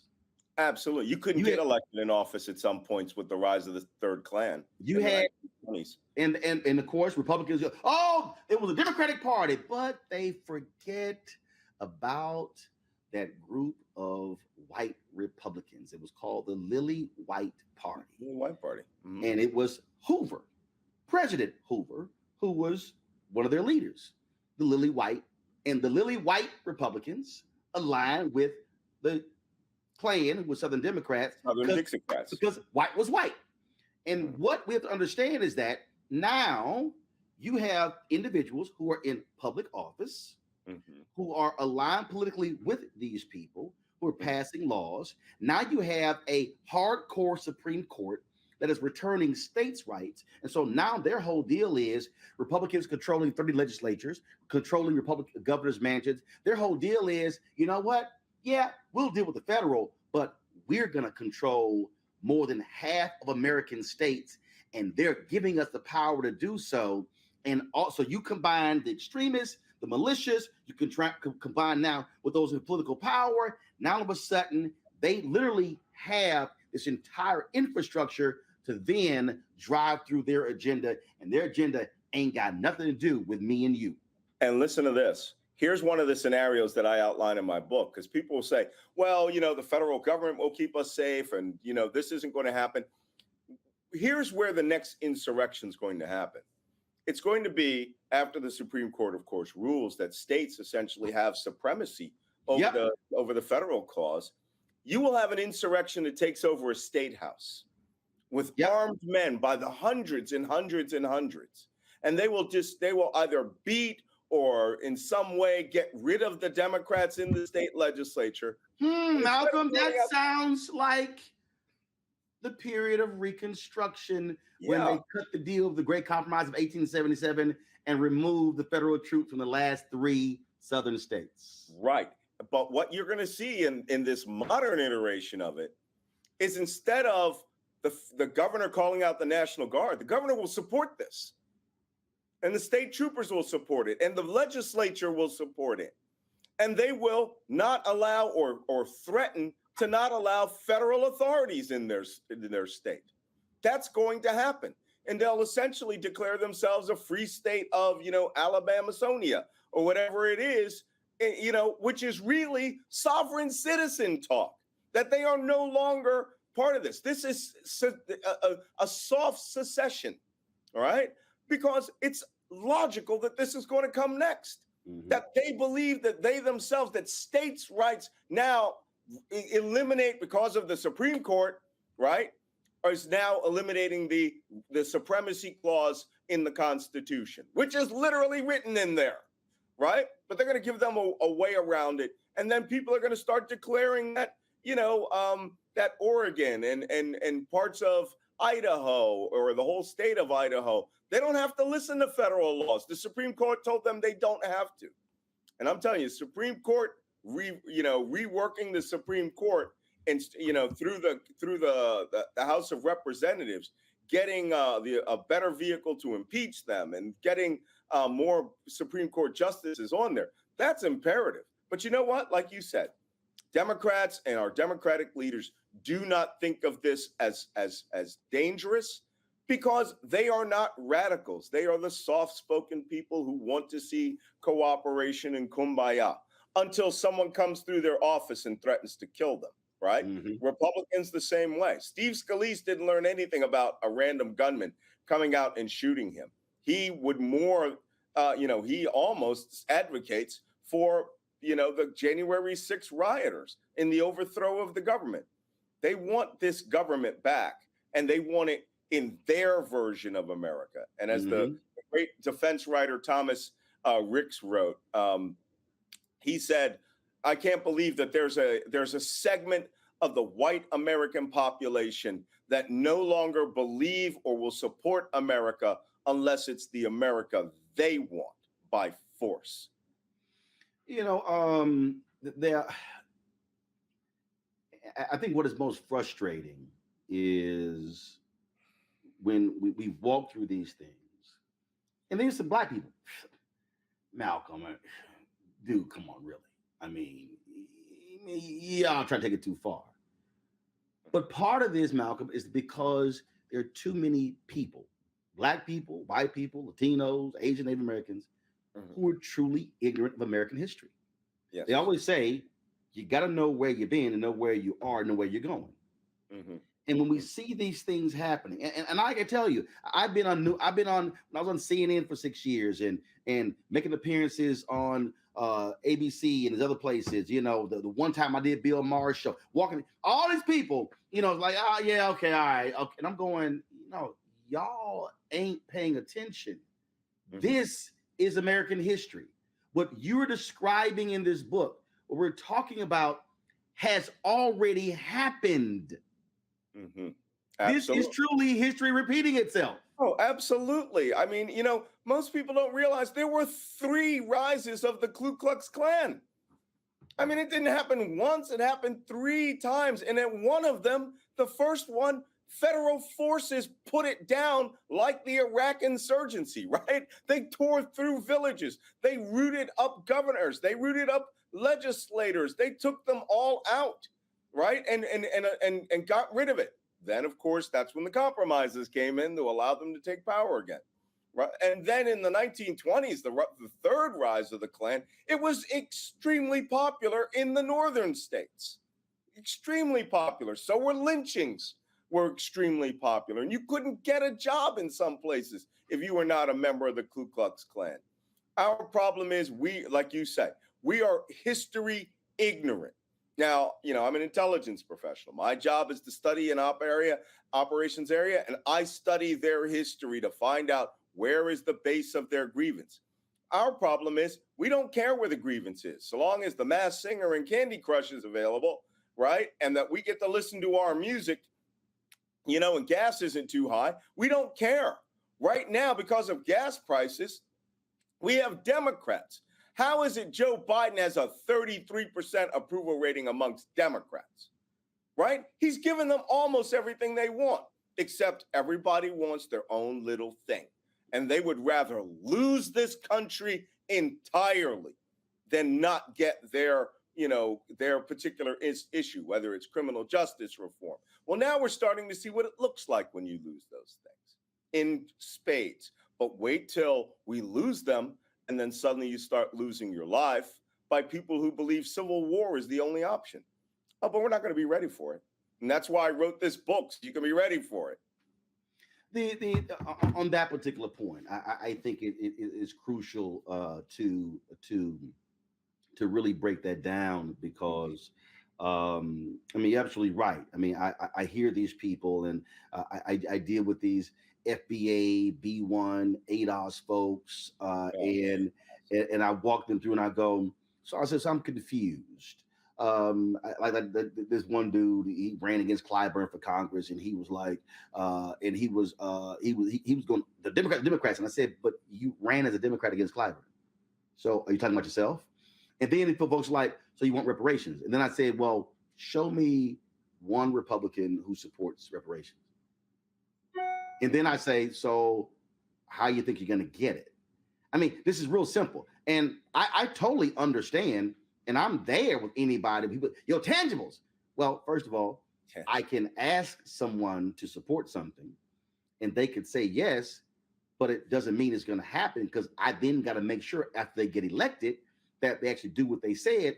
But then I also got to realize that they only have one vote. And then I got to work to make sure that the other people also agree with that as well, which means I've got to have an infrastructure in place to then ensure that what they promised me, I'm going to receive. But this notion that somehow you're just going to get it just happens. No, it's like I keep saying the election is the end of one process, the beginning of another. And then you hear the people who say, well, Black people, we survived slavery. We can survive Trump. I'm going, yeah, but what you can't survive is when they codify the law. What you can't survive is when they control with 6 votes the Supreme Court.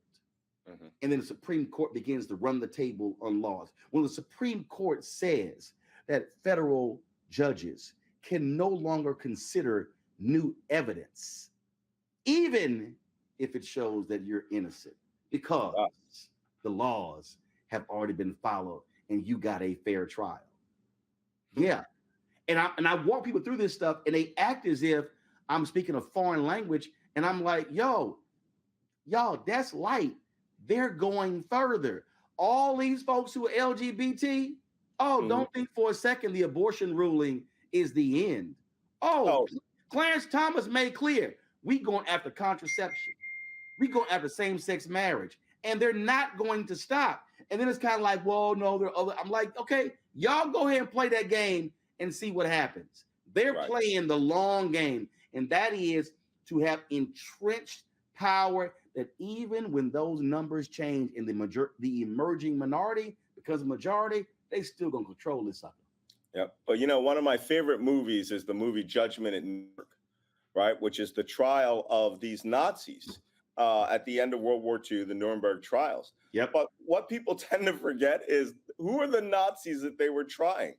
They were trying the members of the German Supreme Court that had codified all of these crimes that you could be sterilized. You could be murdered with, a fentanyl shot into the heart. You could be deported with all of your properties taken away from you. You could be mass murdered by the hundreds of thousands, if not millions, because they say so. Every law Hitler used was a law that was enforced by Hitler. But first, it required men of goodwill and faith and education to codify your mass murder. And that's what happened. And so, it's Roland, it's a shame because the people who are the ones that bug me the most are the people who hang out in my barbershop, right? They're the ones who they think they have, the street smarts and the street education, and they don't vote and they don't care about voting. And they'll be out there talking about reparations, right? At a time. And the only thing that I can say is that when you try to educate them, they don't want to be educated, right? And so we have to harness the people who are willing to hear how bad it could really get. And that's what this book is. And that's why it's called They Want to Kill Americans. Who is the they? The they is your neighbors. The thing that, so let's go back to 2016. I never forget watching Michael Moore. He's on Morning Joe, and he's talking about how, we need to understand these people, and we need to listen to them. And Bill Maher has been on this whole deal. We can't call them deplorables and think that we've got to figure out how to get them on our side. Really? Because again, if I replace these fanatical white Christians with America's defining of fanatical Muslims, ain't it interesting how the conversation shifts? Oh, yeah. I mean, when I keep saying you can't reason with these people, and the reason this 25-30% is so dangerous, it's because of the other people who go, no, Malcolm Roland, I don't agree with those things. I'm voting for the tax cuts. I'm voting for the strong defense. Right. I'm voting for and not even realizing, no. Look, Eric Erickson and I, he didn't support Trump in 2016, but he said he voted for him in 2020 because of the Supreme Court. And I'm like, Eric, you cannot excuse the fact that you wanted January 6th to actually happen because you emboldened that. When you voted for him, what I said to Chris Christie, who was so offended, he thought I ambushed him on ABC, was you emboldened that. Because I keep saying they are choosing power and party over principles, over morals, over values, over character. And that's what this boils down to. And human life. Yep. They would rather, there are so many of them out there. I love one of the most interesting things that occurred last year, the true indicator of how they felt was the guy in Oregon when he was talking with Charlie Kirk. And he says, when can we actually use our weapons? When can we use our guns? Why do we have these guns? When can we actually start killing people? Right? That these weapons that they're buying by the tens of millions, the AR-15s, they're not talismans that they're just going to hang on the wall and put, bales of onions around and worship or use as pop art.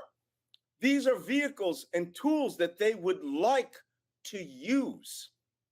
They're training, wearing the same body armor and equipment I'm wearing in Ukraine to fight against Russia and Russian artillery. They're using that. They're buying it by thousands and thousands and thousands of dollars worth of gear and Gucci weapons equipment to overthrow the American government.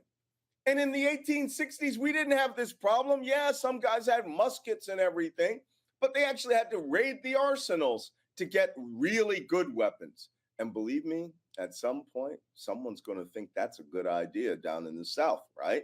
Maybe we should overrun a nuclear power plant or a nuclear weapons transit station like in Western Texas. You can get sovereignty with that. And it sounds crazy. I know I don't like talking about things like this. I hate crazy scenarios.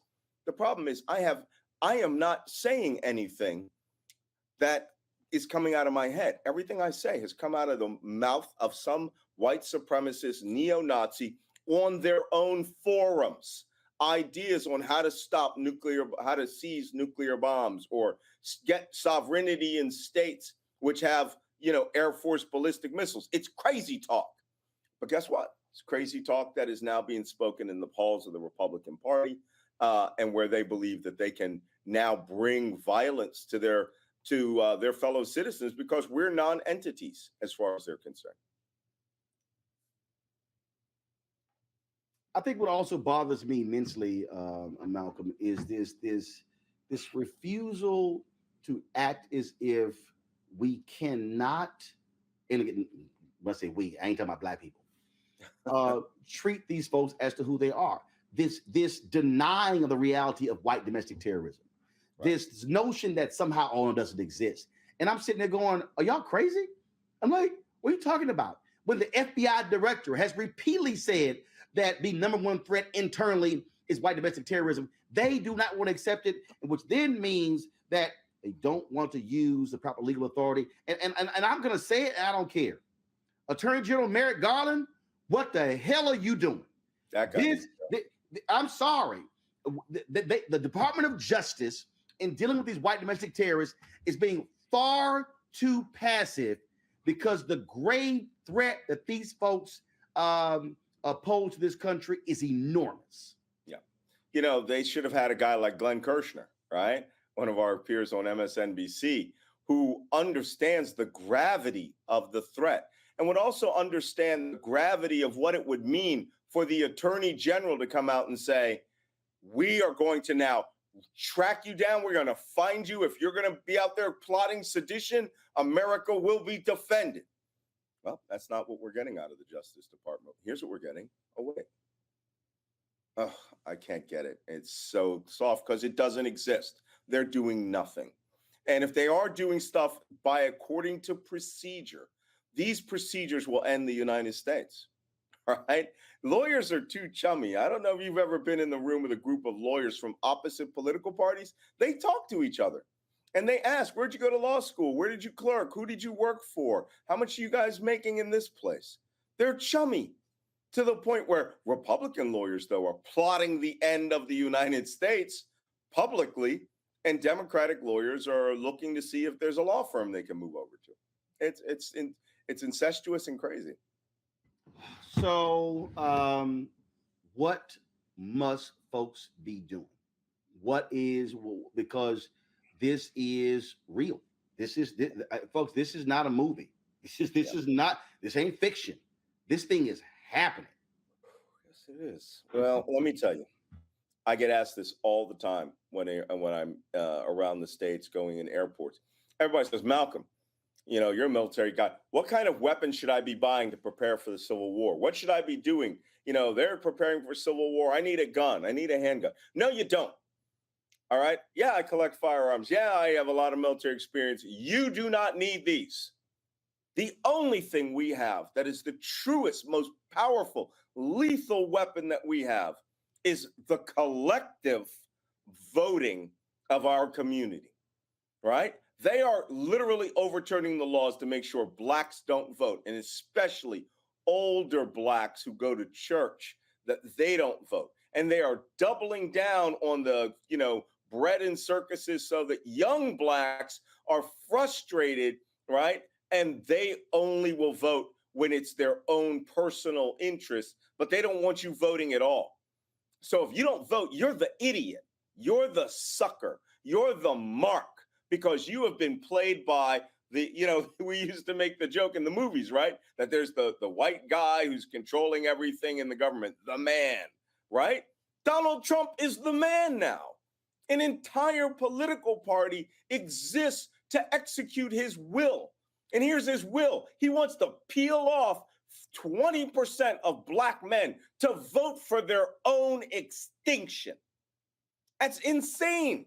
That's insane. It's like chickens voting for Colonel Sanders, right? Any black man that says, well, maybe Donald Trump has it right, you're an ignorant fool.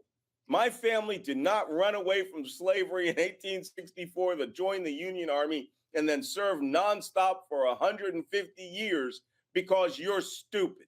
We did it so that we give you the opportunity to not be stupid and to understand your vote is the only weapon you have. It's the only weapon you have.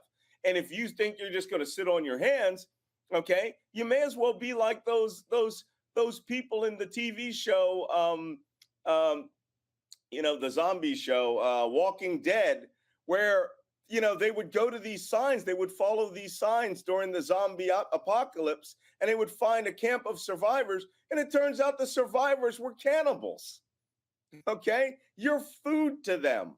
And if you don't vote, you're the sucker and the idiot they want to see. They want you at home. They want you to say it's too difficult. They want you to say it's a procedure and that it's something that's going to oppress you because black people never ...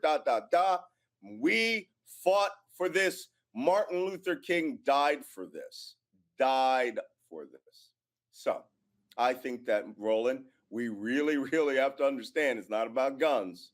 It's about one slip of paper and 1 hour out of your life per year. And I have those who say, and look, I absolutely understand frustration from people who want to see significant change politically and who want Democrats to do more. But what I keep saying is, well, you can't sit your ass at home and not. I mean, I literally had somebody who sent me, who said today, one of these FBA people, don't vote blue no matter what in November.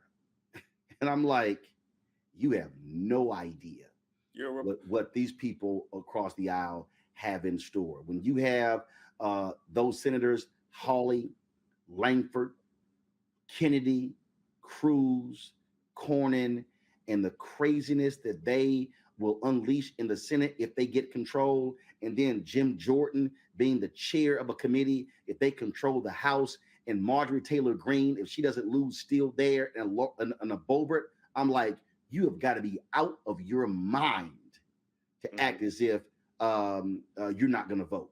These people are deranged. And I know they're deranged, but you know what? They're also handled assets. These are people, they have been framed into all this silliness. And then, I get a lot of interesting, now that I'm working in Ukraine, I was fighting in Ukraine. I suddenly had all these people from Brazil and sub-Saharan Africa and South Asia coming up and insulting me. And I realized these are paid shills. They get paid $25 from Moscow to come and try to discredit me. And they exist in the United States. There's black people that do this too. So.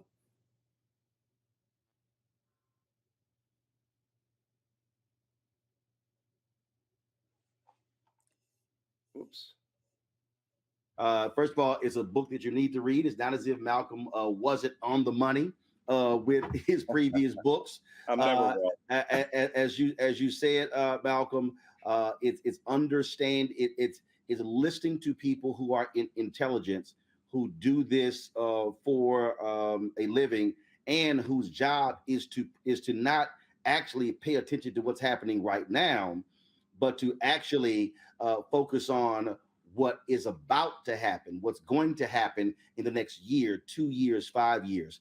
The book, They Want to Kill Americans, the Malicious, Terrorist, and Deranged Ideology of the Trump Insurgency. Malcolm, always good to see you. Josanne, our dear friend, sent me a text. She said, "Tell Malcolm to get a haircut." Got to get to that barbershop. It's not scheduled in my book tour. God, see, you gotta have a barber come to your hotel room. So tell me what city you're in, and then I'll hit up some brothers who are mobile haircutters. Malcolm, I appreciate it. Thanks a lot, man. Stay safe. Take care. Love you. All right, peace. Bye-bye.